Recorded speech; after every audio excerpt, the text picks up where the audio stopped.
सत्संग में क्यों जाएं, इस सीरीज में मैं आगे बढ़ाने जा रही हूँ अगला पार्ट। वैसे देखा जाए तो कि मैं कोई उपदेश करता नहीं हूँ, मैं कोई सत्संग करता नहीं हूँ, मैं कोई साधु संत नहीं हूँ। मैं तो एक आम इंसान हूँ, एक आम औरत हूँ, घरेलू गृहिणी हूँ जो कभी कभी सत्संग में जाने का मौका मिलता है।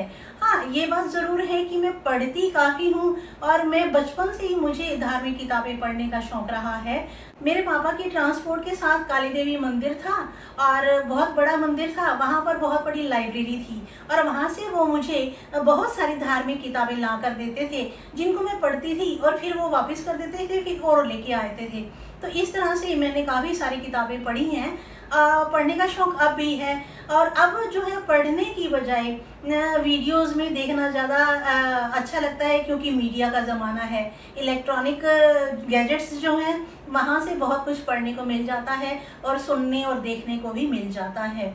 तो इसीलिए मैं आपके साथ अपने कुछ अनुभव साझा करना चाहती हूँ जो मैं कभी कभी सत्संग में जाकर लेती हूँ या कभी मैं कुछ सुन लेती हूँ। आज इस कड़ी में मैं आगे ये डिस्कस करने जा रही हूँ कि सत्संग में जब हम जाते हैं तो वहाँ हमें ये उपदेश दिया जाता है कि नाम जाप करना चाहिए। और नाम जाप करने से क्या होता है, मन को काबू में किया जा सकता है। मन हमारा, जैसा कि हम जानते हैं, बहुत ही चंचल होता है। वो तो एक बेलगाम घोड़े की तरह है, जिसकी लगाम को कसकर ना रखें तो वो आगे बढ़ता ही जाता है और कहाँ भाग जाए कुछ नहीं कहा जा सकता। इसी तरह श्रीमद् भगवद गीता में बताया गया है कि जब यक्ष ने प्रश्न किए थे अर्जुन से, तो अर्जुन से उन्होंने पूछा था कि इस दुनिया में, इस ब्रह्मांड में सबसे तेज वस्तु क्या है, तो उन्होंने जवाब दिया था मन। तो मन हमारा ऐसा बहुत ही द्रुत गति से चलने वाला है और जब तक उसको लगाम ना दी जाए, मतलब लगाम को खींच कर ना रखा जाए, तो वो कहाँ उड़ जाए कुछ नहीं कहा जा सकता। तो मन को काबू में कैसे रखें, हमें सत्संग में ये समझाया जाता है कि हमारा मन जब भी कहीं इधर उधर दौड़ने लगे तो उसको तुरंत ही काबू में कर लेना चाहिए।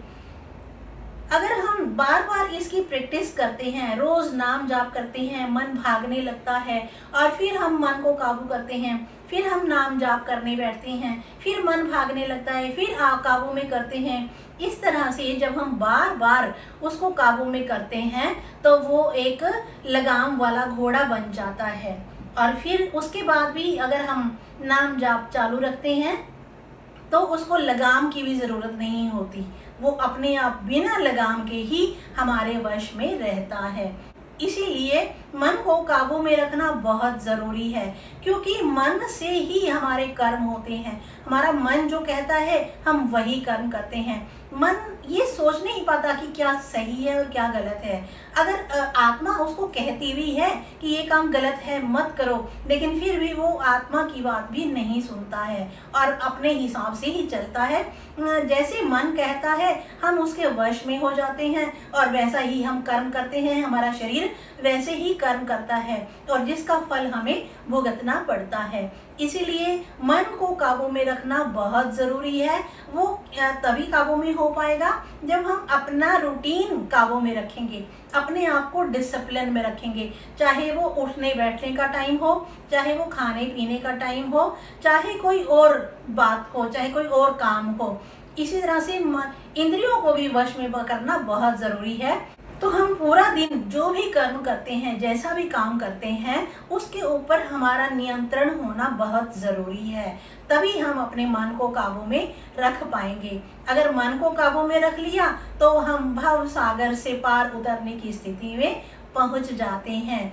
यही है नाम जाप की महिमा।